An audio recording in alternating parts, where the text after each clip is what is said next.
একসময় আঁচলে চোখ মুছে বললেন, জুনিবুর আমার বড় খালা, মেলা কপাল এইসব তাকে দেখতে হয়নি। তোর মতো গেছেন সেই কবে। জুনিবু গেছে 1 বছরও হয় নাই রে।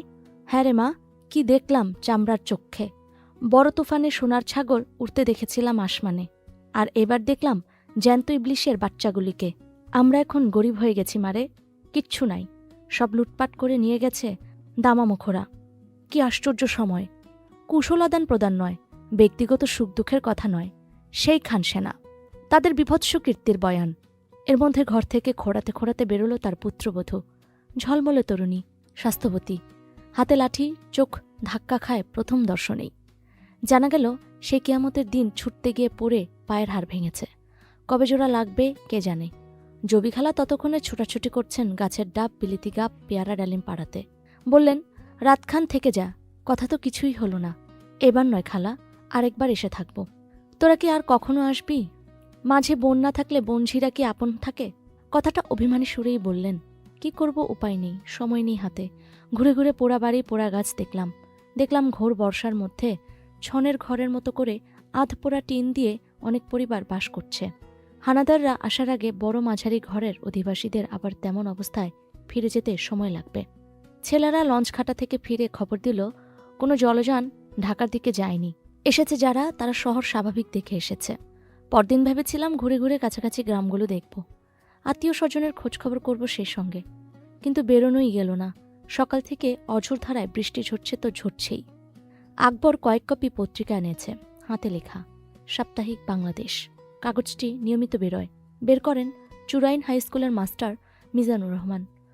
25শে মার্চের পর থেকে বের করছেন যুদ্ধের খবরাখবর, বিশেষ করে বিভিন্ন সেক্টরে মুক্তিযোদ্ধাদের কর্মতৎপরতার কথা। অবাক না হয়ে পারি না।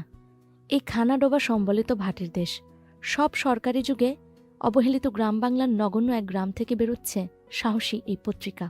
ঢাকায় হঠাৎ হাতে এসে পড়ত সাইক্লোস্টাইলে ছাপানো গেরিলা, স্বাধীনতা, তিতিক্ষা নামের পত্রিকা, যা থেকে মুক্তিযোদ্ধাদের কার্যকলাপের ধারা জানা যেত।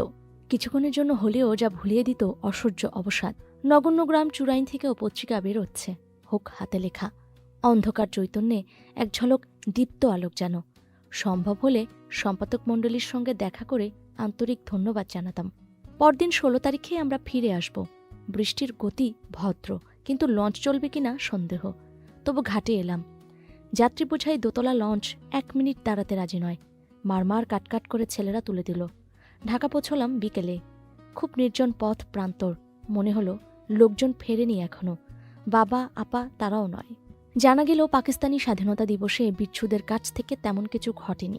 শুধু সকালবেলার দিকে নিউ মার্কেট থেকে গলায় মোহাম্মদ আলী জিন্নার ছবি, লেজে পাকিস্তানি নিশান নিয়ে পথে নেমেছিল দলে দলে কুকুর। মিলিটারিরা প্রাণীগুলোকে গুলি করে হত্যা করেছে। তবে চাঁদ গায়ে ডুবিয়ে দেওয়া হয়েছে কিছু মালবাহী জাহাজ। ঢাকার পাহারাদার এবং চেকপোস্টের কড়াকড়ি আরও জোরদার করা হয়েছে। এরই মধ্যে কারা খবর দিয়ে গেল বাবা নাকি অসুস্থ। কয়েকটা দিন গেল নিদারুণ অস্থিরতায়। খবরাখবর করার মানুষ খোকা, সে বাবার সঙ্গে। 21 তারিখ সন্ধ্যায় খবর এলো বাবা ফিরেছে, কিন্তু এই কি চেহারা! গিয়েই অসুস্থ হয়ে পড়েছিলেন। গ্রামের ডাক্তার বলেছিলেন ঘাড়ের কুসুম নাড়ি ছিঁড়ে গেছে, পাড়াগাঁয়ে চিকিৎসা সম্ভব নয়। ঢাকা না তক্ষুনি সম্ভব হয়নি। অতিবৃষ্টি আবার যে পথে আসবে সেখানে তখন গোলাগুলি। লঞ্চ মৃত্যুপথ যাত্রী বহনে রাজি নয়।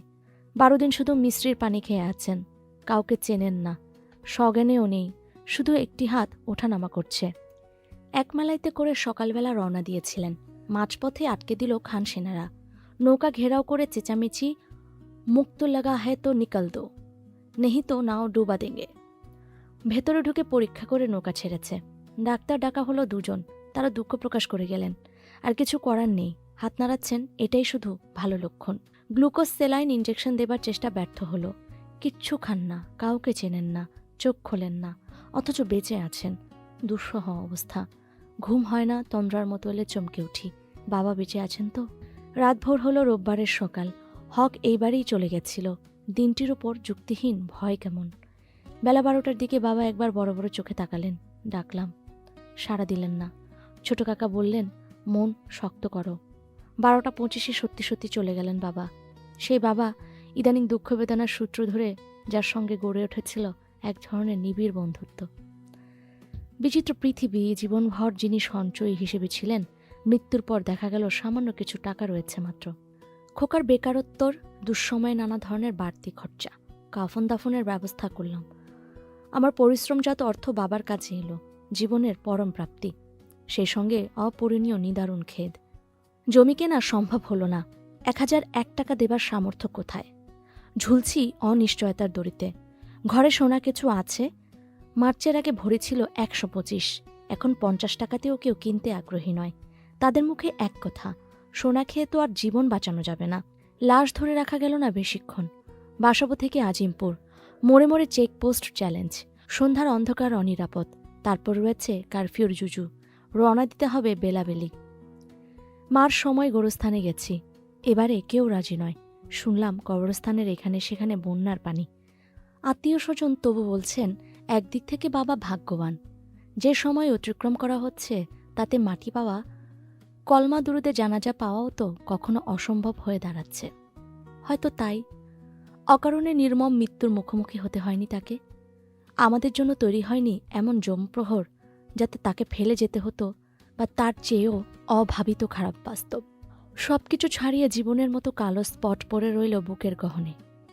তাকে ভালো করে যত্ন করতে পারিনি, খাওয়াতে পারিনি, এমনকি দেশে যখন যেতে চাইছিলেন না তখনও জোর করে বলতে পারিনি যাবার দরকার নেই, এখানেই থাকুন। জীবন কখনো নির্মম নাটকীয়। জ্যাক শেফারের ফেলে আসা দিন নাট্যরূপ দেবার মাঝখানে বাবা ইন্তেকাল করলেন। কাহিনীর প্রধান চরিত্রের মতো ভ্রান্ত বিশ্বাসে ভুগি। আনমনা হয়ে উঠি, হয়তো ও বাড়ি গেলেই দেখা হবে বাবার সঙ্গে। চৌকি বা বেতের চেয়ারে বসে আছেন, কিংবা সোনালি ফ্রেম চশমার উপরে তুলে রেখেছেন কোনো বইয়ের পৃষ্ঠা। সেপ্টেম্বরের শুরুর দিকে ঝটিকা অপারেশনে পাড়ার কিছু ছেলে মিলিটারিরা ধরে নিয়ে গেল। লিস্টে আরও 128 জনের নাম নাকি আছে। এর জন্য দায়ী নাকি পাড়ার এক প্রৌঢ় ভদ্রলোক। আর্মিরা তাকেও ধরে নিয়ে গেছে। ছেলেরা বলছে এটা অভিনব কৌশল, যাতে ছেলেরা তার উপর চড়াও না হয়। সাগর সবুজকে রাতে রাতে আবার পাঠানো শুরু হলো খোকার বাড়ি। কি যে দিন! একদিকে সাগররা অনবরত শোনাচ্ছে অর্ডার পেলেই ওপারে চলে যাবে, অন্যদিকে মিলিটারিদের ছেলে ধরার ত্রাস। সকালের খবরে জানা গেল টিক্কা খান এবার সত্যি যাচ্ছে। ডাক্তার আদম মালিক হবেন নতুন গভর্নর, মিলিটারি হেড নিয়াজি। ভুট্টোর অভিমত, আদম মালিক বাঙালি হলেও বেসামরিক সরকারের ভূমিকায় তাকে নামানো গেলেও রক্তপাতের আশঙ্কা আরও একটু বাড়ল বই নয়। আদম মালিক শপথের সঙ্গে আশ্বাস দিলেন সৈন্যবাহিনীকে তাদের যথাযোগ্য স্থান ছাউনিতে ফিরিয়ে নেওয়া হবে। লোকের মুখে ভিন্ন কথা, ব্যাপারটা ঘটলেও ঘটতে পারে, তবে তা নাগরিক নিরাপত্তার কারণে নয়। পাঞ্জাবি সেনারা নগরে বন্দরে গ্রামে গঞ্জে কাদা পানিতে প্রচুর মার খাচ্ছে বলেই এই কৌশল। কয়েকদিন যেতে না যেতেই আরেক চমকদার খবর, প্রেসিডেন্টের নির্দেশে কিছু অপরাধীকে ক্ষমা প্রদর্শন করে ছেড়ে দেওয়া হয়েছে। টিভিতে ছবি এলো, কারা এরা? শোনা গেল কিছু আসল, কিছু লোক দেখানো দোষী। সুফিয়াদের ল্যান্ডলর্ড বন্দী ছিলেন চাটগা জেলে। সন্ধ্যাবেলা নিচে তুমুল হইচই, বোঝা গেল শব্দগুলো আনন্দের। ওই সময় যা ভাবাই যেত না। মুক্তি পেয়ে গৃহকর্তা ফিরে এসেছেন, মুরগি জবাই হলো, বাতাসে পোলাওয়ের ঘ্রাণ, পরদিন পড়ানো হলো মিলাদ। এখানেই ফিসফিস করে উচ্চারিত হলো এক খবর, সুরকার আলতাফ মাহমুদকে ধরে নিয়ে অকথ্য নির্যাতন করা হচ্ছে। ব্যক্তিগতভাবে তার সঙ্গে পরিচয় নেই, কিন্তু আমার ভাইয়ের রক্তে রাঙানো 21শে ফেব্রুয়ারির শুরুদাতার নাম কে না জানে। কার চোখ না সজল হয় মহান সঙ্গীতজ্ঞর জন্য। মুক্তিসেনারা তাকে মুক্ত করে আনবেন। যে দিক থেকে যেই কথাটা বলুক, আজকাল ভরসা করা যায় যেন। সন্ধ্যার পর যেসব ফুটফাট হয় তা যেন বাঞ্ছিত ধমনীর শব্দ। আগে যা পিলা চমকে দিত, এখন মনে হয় এ আওয়াজ তারাই দিচ্ছে, বাংলা মায়ের দামাল সন্তানেরা। কোনো কোনো দিন তাদেরই বিশেষ বিশেষ কার্যকলাপে হঠাৎ হঠাৎ কারফিউ পড়ে যায়। রাস্তার এমোড়ে ওমরে দাঁড়িয়ে যায় রাজাকার বাহিনী। বাড়িমুখো বাঙালিদের উদ্দেশ্যে গালাগাল, পায়ের কাছে পেলে ল্যাং মেরে রাস্তায় ফেলে দিয়ে নিজেদের মধ্যে তামাশা করে বলে, 5টা পার হয়ে গেছে, গাদ্দারের বেটাকে ক্যাম্পে নিয়ে যা। তামাশা কখনো ভীষণ রূপ নিত, অনর্থক ক্যাম্পে নিয়ে আধমরা করে ফেলে রেখে যেত ডাস্টবিনের ময়লায়। সন্ধ্যার পর মুখ রুমাল বেঁধে ওদের সঙ্গে রাস্তায় নামত কোনো নিমক হারাম জল্লাদ। সে যে বাড়ির সামনে এসে দাঁড়াতো বুঝতে হতো রাক্ষসদের ভোটের জন্য দাঁড়িয়েছে। বাসাবো মাঠের ধারে এখন যেটা শহীদ আলাউদ্দিন কলেজ, সেটা তখন ওদের নির্যাতনের আখড়া। শুধু শহরতলি নয়, আশপাশের গ্রামের মানুষ অতিষ্ঠ রিফিউজি কলোনির নব্য চাকুরে রাজাকারদের অত্যাচারে, বিশেষ করে কদমতলের ফাঁড়ির দৈত্যদানুরা। কাছাকাছি এক গ্রামে পড়েছিল মুক্তিবাহিনীর ক্যাম্প। গ্রামের লোক, পাড়ার ছেলেরা তাদের কাছে কোনো ব্যবস্থা চাইল। 9 সেপ্টেম্বর রাতে জোরে বোম ব্লাস্ট হলো। জানা গেল মির্জাফরদের একজনের বাড়ি আক্রান্ত হয়েছে। 10 তারিখ সকালে মিলিটারি পাহারায় সে সপরিবারে পাড়া ছেড়ে গেল। এর প্রতিশোধ ওরা আবার কিভাবে নেবে কে জানে। শুক্রবার মাঠের মসজিদে বন্ধুদের সঙ্গে সাগর গেছে জুম্মা নামাজ পড়তে। 1:30টার দিকে পাড়া কেঁপে উঠল মেশিন গানের শব্দে একটানা। লোকজন এলোপাথারি দৌড়াচ্ছে, ঊর্ধ্বশ্বাসে কুকুর, মাথার উপর চিৎকার করা পাখির ঝাঁক। 1 মিনিটে যেন স্তব্ধ হয়ে গেল হৃৎপিণ্ডের শব্দ। জুমার নামাজের দিন বয়স্কদের সঙ্গে তরুণ কিশোররাও যায়। তবে কি আক্রমণটা সেখানে?